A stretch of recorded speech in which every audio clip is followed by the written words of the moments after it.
Hello world, Happy Monkey here with a video on using Crackle paint. I have used the Games Workshop Astro Granite paint on my orcs with really good results. I have always wanted to try Crackle paint, and I think this variation added to my orc bases will be great as it reflects the dry battlefield at the gates of Mordor. So, to start things off, I decided to add extra primer. I had some reservations that the Crackle paint could peel off. Well, fingers crossed it helps. Plus, it helps hide the white putty I use for filling gaps.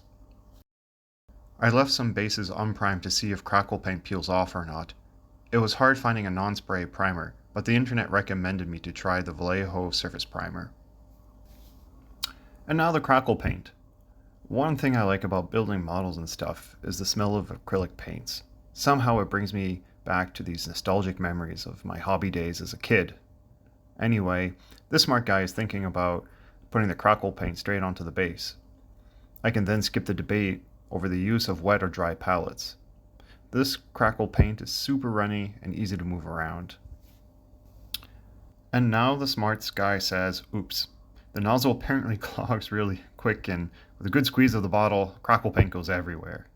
I did not expect this stuff to wick so easily. So what to do? First, using a palette is better than no palette. Okay. Second, grab a stiff brush and try wicking away the paint. A clean and wet stiff brush helps to remove the paint from the model. Doing this a couple of times and now your model should look weathered. Hey, come on, we're in Mordor after all. So, here's an unprimed base. Let's see how the Crackle paint goes on and looks afterwards. Oops, I have more happy thoughts right now. I like to think that there was a lot of mud on the way to Mordor. This guy found some anyway. Did I not mention already this stuff is runny? Well, so careful how much you load up. So many happy thoughts today. It's time for some base garnishing. I'm going to incorporate some medium-sized rocks along with my smaller ones. I had some dried leftover plaster that I crushed and then sifted into medium sizes. This extra height on the flat base should make the model look much better. It's amazing to see how this hobby has changed in the last 20 years. Models and bases were so much simpler. Maybe some glue and some sand. Nowadays, people are doing amazing things with miniatures. For this project, I'm going to do something casual. Some glue, rocks, Crackle paint, and I think I'll up my game on the next project. I noticed that setting the rocks into the wet paint doesn't hold at all. It's better to glue the rocks on the base first and then apply the Crackle.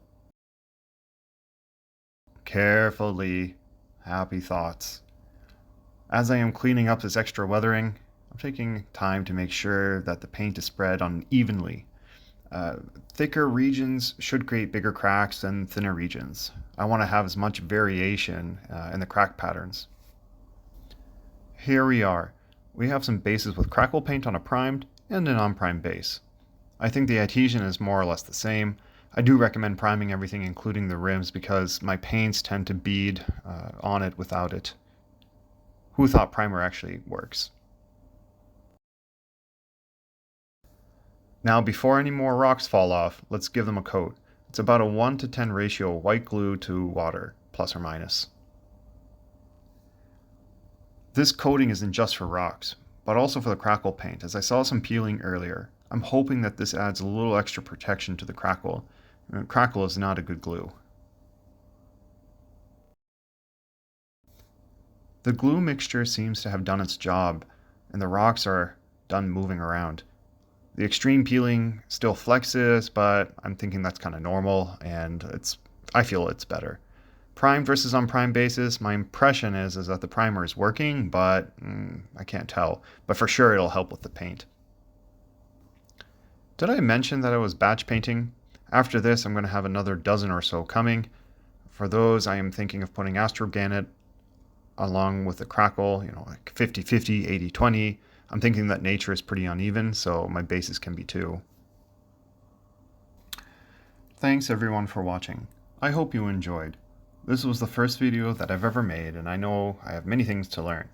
If anyone had a tip or two for making my painting or videos a little bit better, feel free to leave me a comment below. A big thank you to all the YouTubers out there for pushing this great hobby forward. I have learned so much from the online community, and I'm happy to finally contribute to this great hobby. Until next time, I wish you many happy thoughts.